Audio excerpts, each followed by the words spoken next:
almost a year ago, almost exactly a year ago, called Depression Quest. So I figured I'd use that as a sort of bridge to talk about what the challenges are with making personal games and sort of how that can differ from making a game that's like, you know, more traditional or doesn't deal with like difficult subjects. Because I feel like my development experience might have been kind of weird, so I'm just going to more or less, since it's a personal game, give sort of a personal post-mortem about it, and hopefully there's something that you guys can take away from this, or something helpful. So just really quick, what Depression Quest was, since in case you're not familiar with it, if I can get my mouse over there. Oh my god. Okay. Did that work? No, it didn't work? Okay. I'm trying. Ah, there we go. No, that didn't do anything. My slides appear to not be working. I pressed the arrow. Okay, anyway, I don't need them that badly.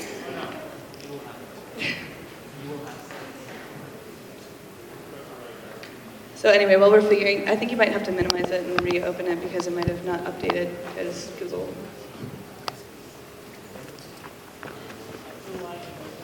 Whee! Okay. Now it should work? Okay, so this is... We did it, guys! Yeah! So this is more or less what Depression Quest looks like. You're given a series of scenarios that are very much like seemingly non-fictional. You're given sort of a character you can step into that's got a lot of pretty average stuff going on, and you're given everyday scenario like, oh, your significant other invites you out to a party, what do you do? And then you're given a list of options. But the thing about it is that the list of options, you can't do all of them. So you'll see here, like the first option is always like something pretty average, like the typical response somebody might have, and that one is always crossed off and you can't do it. And then the rest of them are actually generated based on your current level of depression that you're managing. So Depression Quest is about 150 different interactions with 40,000 words in it. It's a very personal game about a serious topic, and it's also gotten a couple of awards. It's now the first Twine game that's been greenlit for Steam, and it was also my first actual release that wasn't just a small gen game. So why make a game about depression? So basically, a big problem with a lot of stuff about depression and the way that it's talked about in a lot of different formats of media is that I feel like a lot of the times mental illness is just portrayed very poorly. Like there was even a game jam recently called the Asylum Jam, which would take the sort of the fact that like a lot of horror games have like crazy killers and stuff in it, and just try to make a horror game where you're not resorting to bad stereotypes about mental illness. And it's kind of a serious issue. And and if you don't think it is, I have some really fun numbers about that. Just because the nature of depression makes it hard to talk about, the stigma is so very severe, especially in American culture. Even though 1 in 10 adults are currently living with depression, more than 60% of people think that an effective method is just to pull yourself together and get over it.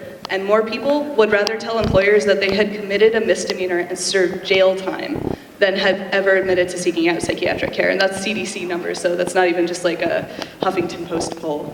And this stigma has been demonstrated to prevent people from seeking any treatment. So it's a very serious issue. And since it's a serious issue, a lot of people are like, why would you make a game about that? Games are this, or supposed to be fun, or something like that. But I'm a game designer primarily because I think in systems, and things like mental illness can oftentimes be very accurately modeled as a system.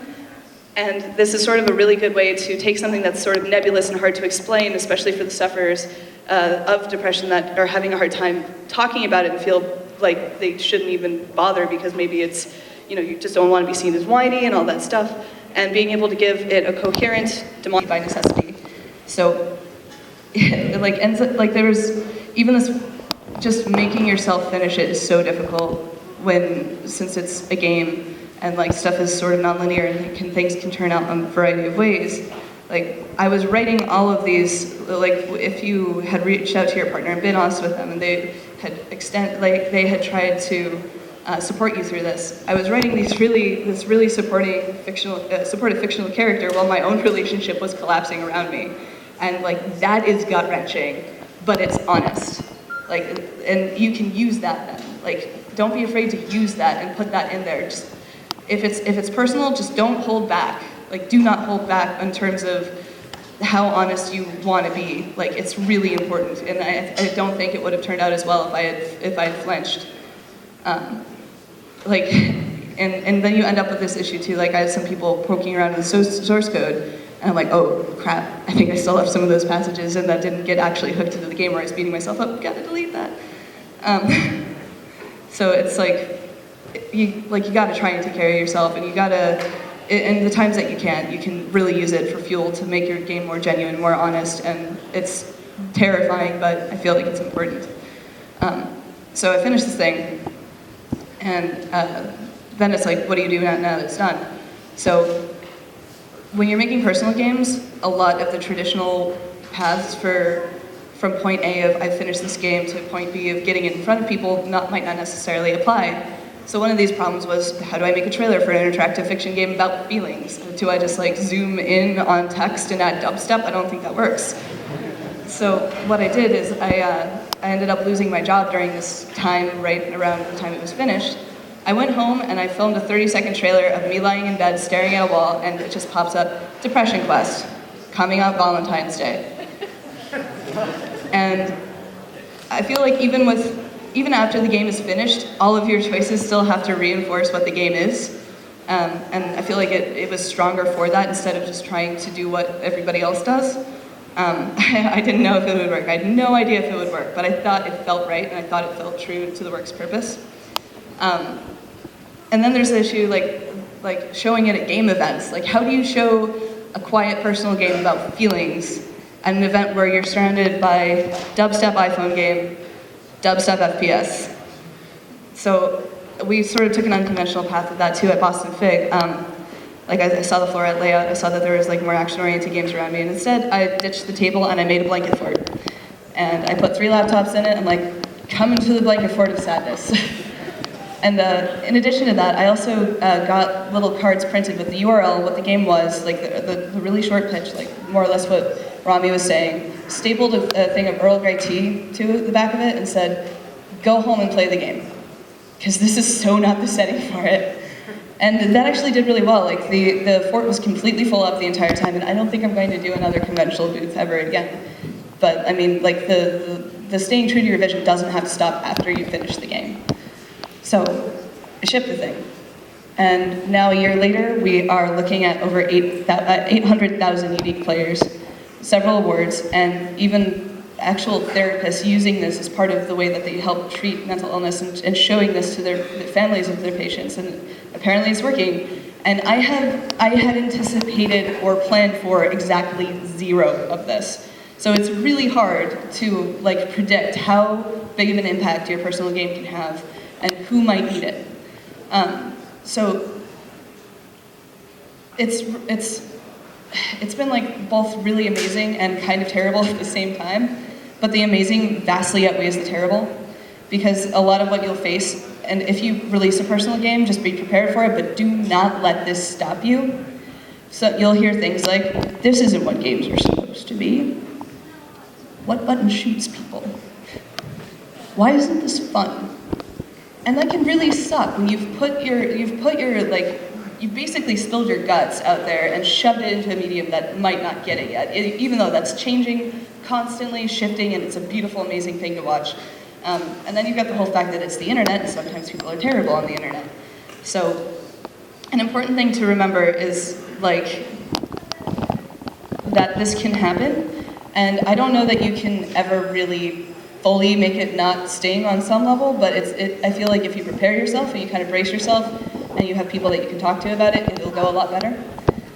There's also the issue that when someone criticizes your game, it can feel like they're attacking you because you're so deeply embedded in this game that if they're like, well, I don't think this is right, like that can kind of hurt more because they're actually criticizing your life experience as opposed to just what you're saying. Like it's your life versus your ideas, right? So it's good to sort of mentally prepare for something like that. And sometimes people will actually attack you, and it'll have nothing to do with it because they just don't think that this is, but it's like a risk that comes with putting out anything out there. It's just like kind of crappy. And sometimes people won't get it, and that's almost worse than them hating it. My best bug report ever was, I can't click on all these options. Did you know that the first option, it's crossed off, I can't, how do I fix that? And it's just okay. And then it's also important to not be a jerk about that, even when your feelings are hurt. And just try and be very patient, and maybe even get more or less a form letter that you can pull stuff from when it's okay, this person doesn't get it and is kind of maybe being aggressive, but still be very polite and understand that not everybody's going to get it, and sometimes that's okay. And if you respond with at least some modicum of positivity, some bit of not just shutting them down and getting mad at them, that'll work 1,000 times better than if you're just if you either ignore it or if you just don't talk to them at all. So I try and see it as a chance for engagement. And then something that happened after the game is that, and it's been fairly well publicized, and it's really weird, and I feel kind of weird talking about it, but I think it's important, is that I got doxxed by an anonymous message board, and people were sending me death threats a lot. And if that ever happens to you and it's a personal game like that, I don't really want to talk about how much that sucks, but I do want to talk about what you can do about it. And this is kind of probably weird advice, but I completely believe in it. Do something absurd. If things really suck, if things really get too hard with this, just do something absurd.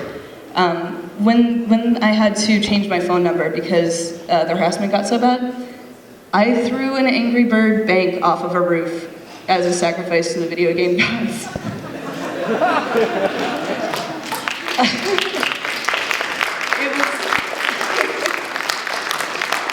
It was totally spur of the moment and completely asinine, but things were just way too serious. And I mean, it's still video games, and it's still this microcosm of the world that a lot of people don't even know or care about. But I mean, obviously that's changing and getting better, but still, it's good to just, when things are just feel way too serious, just go and actively do something absurd.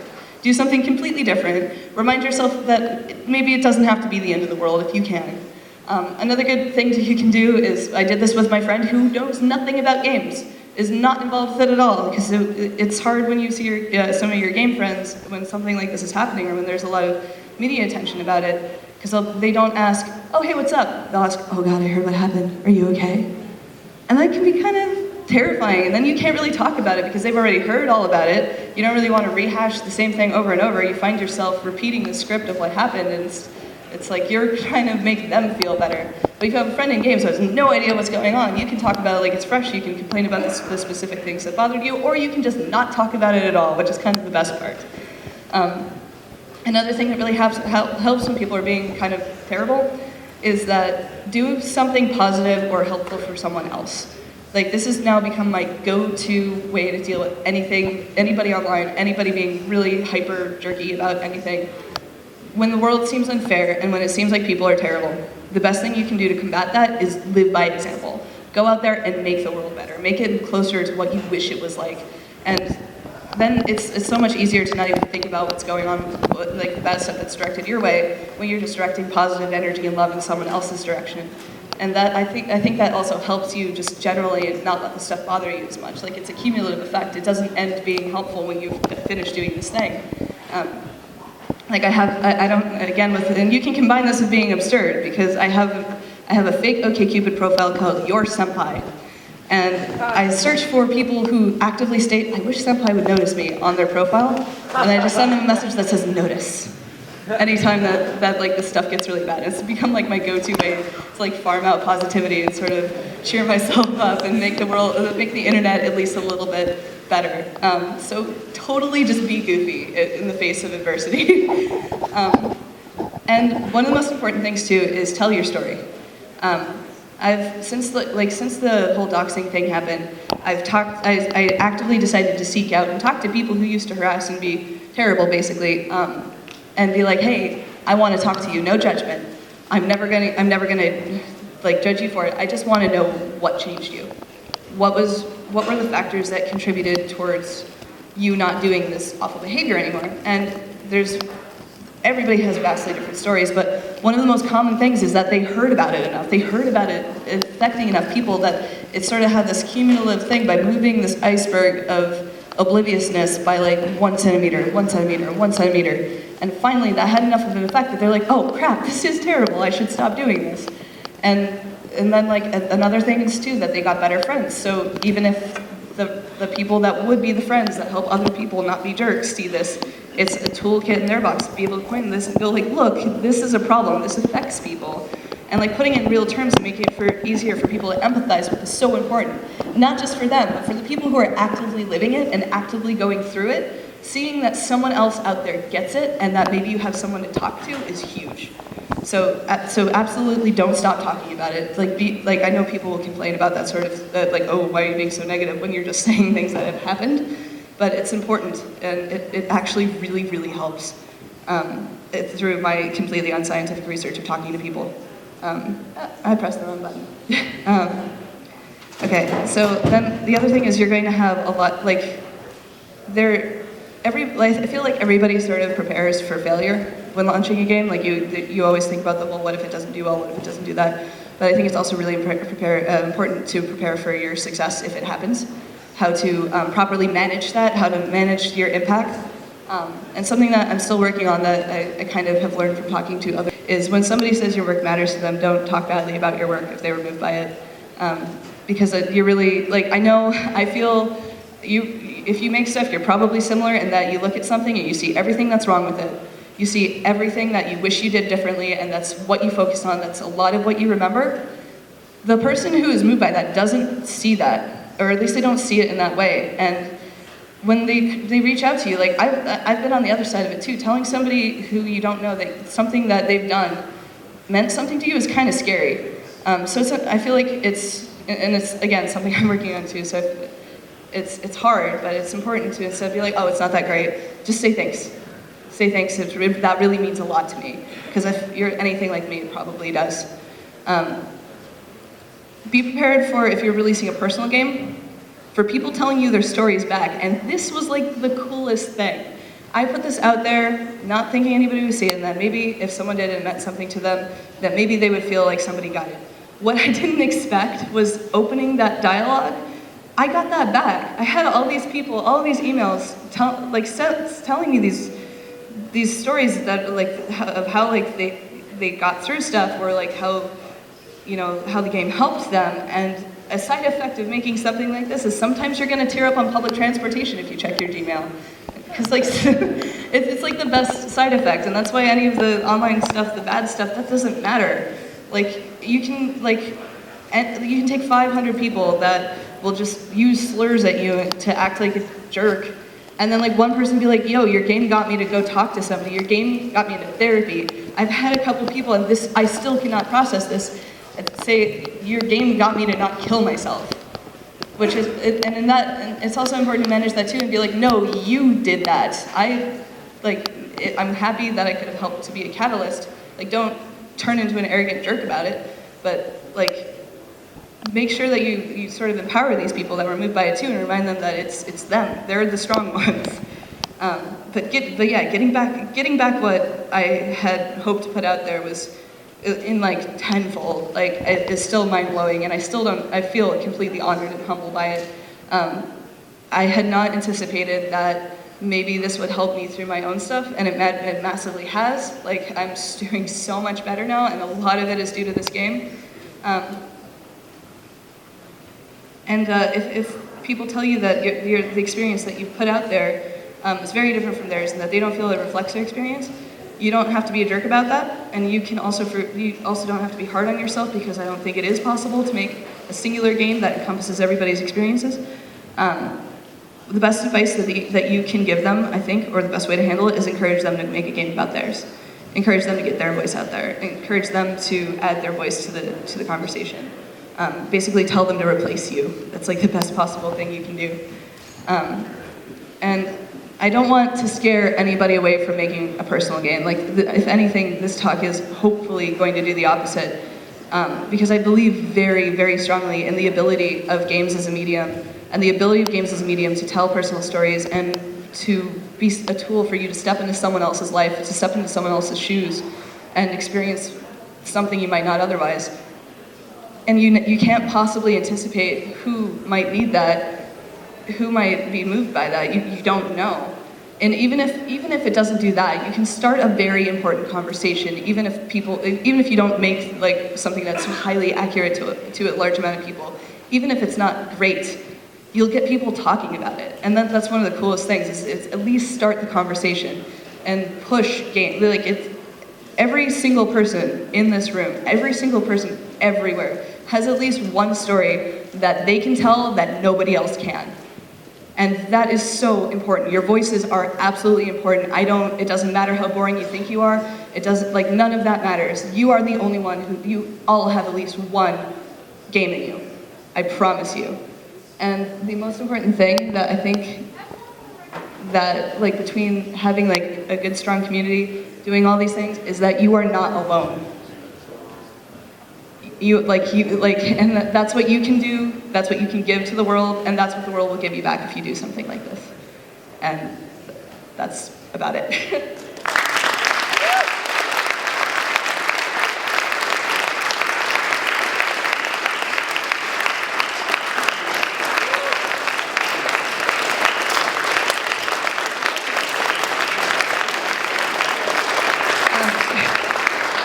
Again, what I said about randomly tearing up being a consequence of personal games. You guys are great. So I have 5 minutes for questions if anybody has any. If not, that's cool too. I'm fine with just getting up. Oh, yes? So I know that this game provoked a really strong and really emotional response, both positive and negative, from a lot of people. And you already talked about this a little bit, but I'd love to hear more about some of your favorite positive messages that you got back from this. One of my favorites ever, and this happened like 4 times, and I love it, partially because it was so unanticipated and weird. So I mentioned that you could get a cat in the game. Like, 4 people got cats. Like, I had not thought of that at all. People were like, yeah, you know what? My apartment would feel a lot less depressing if I had like a little buddy hanging out with me. So people adopted cats out of nowhere. Another person, like this one just got me full on in tears in the subway. It was from somebody who was actually going to school for psychiatry, and they mentioned, they're like, hey, yeah, so I have been doing this for so long, and I've started to wonder why the hell have you been doing this?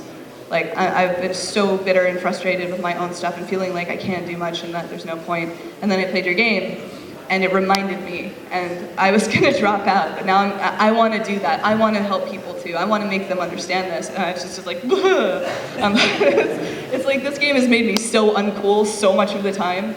And again, with people who say that they got back into therapy, there's a couple people who are like, oh yeah, I went through your game. I made the choices that I would make. I ended up taking medication and then stopping, and then realizing, oh yeah, I did that thing. A lot of people who take medication and stop and then they go right back down and spike down because they're not ready to go off of it. They're like, oh, I should probably do that again. So that was huge. Those are probably some of my favorite reactions. Anybody else? You back there. Less a question and more of a comment. I've been in this industry for a while now. I've been to lots of conferences, and I have never ever heard anybody assert or report that their game saved somebody's life. Congratulations. That is absolutely awesome.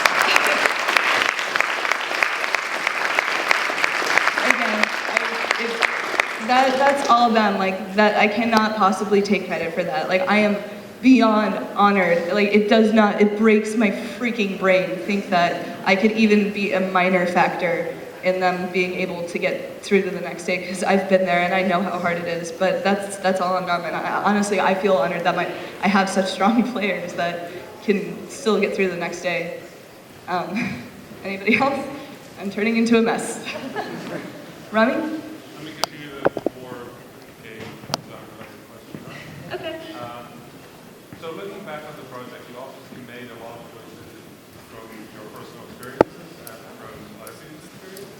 Can you talk a bit about some of the choices you made based on your own experience and which ones worked out well and which ones you think you should have differently?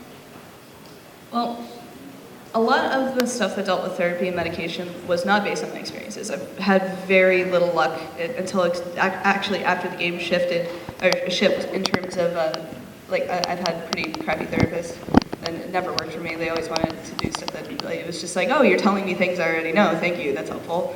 And medication for depression, which I've sort of found out that my depression was a side effect of ADHD, not just pure depression. Anytime I took medication, all it would do was make me feel worse.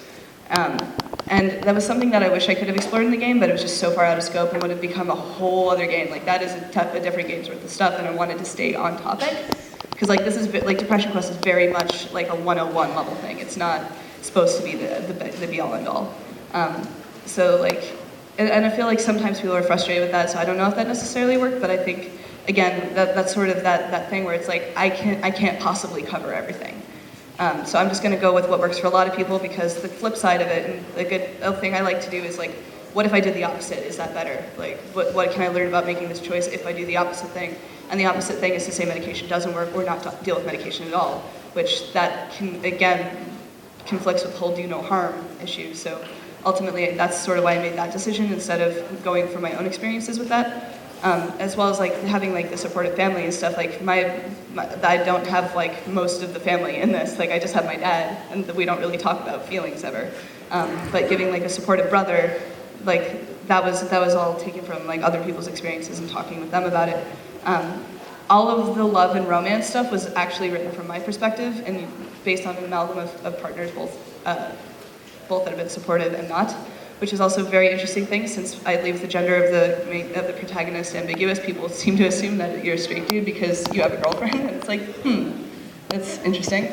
But, like, I feel like a lot of the love and romance stuff is especially strong in the game, just because it was very, like, some of the stuff is both stuff I've said to people I've been dating that have been dealt with it, and stuff people have said to me, both good and bad. So I feel like that stuff, like, really came out well, and really made me wish that I had done more from experience. But again, you can only do so much, and I didn't want the game to be about me. I wanted it to be about the thing. And that's sort of the line that you have to draw in personal games that you might not otherwise. It's like, are you talking about yourself, or are you talking about something bigger than you? And you have to sort of decide that early on, and then make every choice every choice has to be on point and coherent, I think, anyway. I don't know. Oh, I guess that's all for me. Thanks so much. You guys are all amazing.